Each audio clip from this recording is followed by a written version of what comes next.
तोप, रचनाकार वीरेन डंगवाल। कंपनी बाग के मुहाने पर धर रखी गई है ये 1857 की तोप। इसकी होती है बड़ी संभाल, विरासत में मिले कंपनी बाग की तरह साल में चमकाई जाती है 2 बार। सुबह शाम कंपनी बाग में आते हैं बहुत से सैलानी। उन्हें बताती है ये तोप कि मैं बड़ी जबर उड़ा दिए थे मैंने अच्छे अच्छे सूरमाओं के छज्जे अपने जमाने में। अब तो बहरहाल छोटे लड़कों की घुड़सवारी से अगर यह फारिग हो तो उसके ऊपर बैठकर चिड़िया ही अक्सर करती हैं गपशप।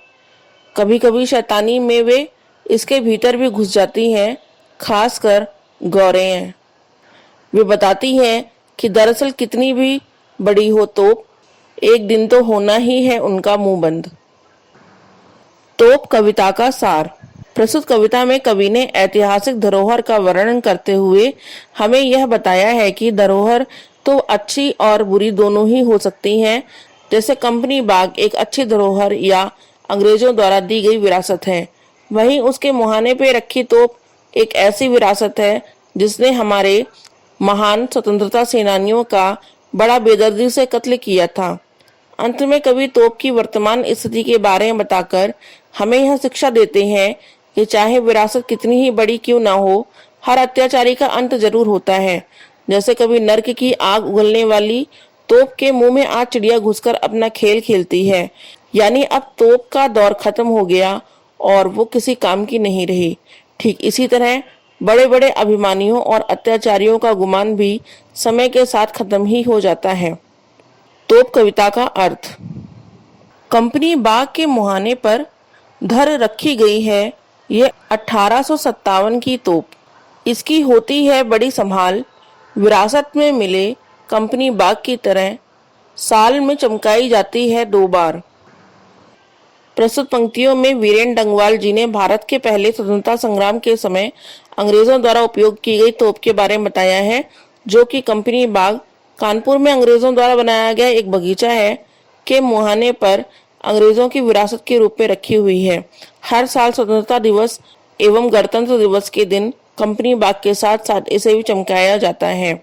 कंपनी बाग तथा यह तोप दोनों ही इतिहास की निशानियां हैं जो अंग्रेजों ने हमें दी थी। सुबह शाम कंपनी बाग में आते हैं बहुत से सैलानी। उन्हें बताती है ये तोप कि मैं बड़ी जबर उड़ा दिए थे मैंने अच्छे अच्छे सूरमाओं के छज्जे अपने जमाने में।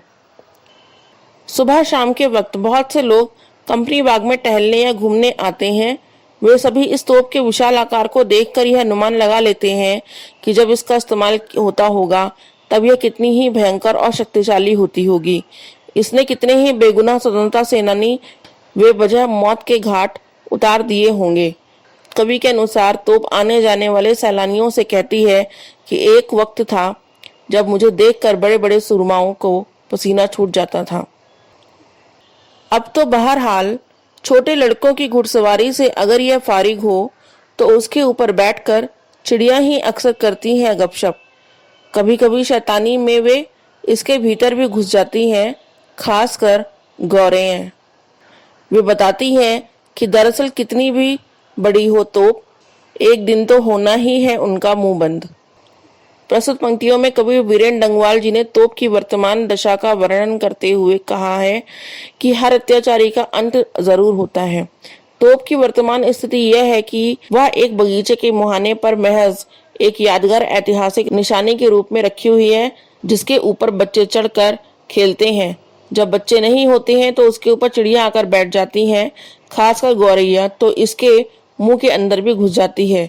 इस प्रकार हम देख सकते हैं कि जिस तोप ने बड़े बड़े सूरमाओं का अंत किया था, आजकल उसकी दशा ऐसी है कि उसके मुंह में घुसकर चिड़िया खेल रही हैं। इसलिए विनम्र रहना और सज्जनों का आदर करना ही हमें एक मनुष्य के रूप में शोभा देता है, क्योंकि बड़बोले लोगों का मुंह वक्त की मार से अपने आप ही बंद हो जाता है। धन्यवाद।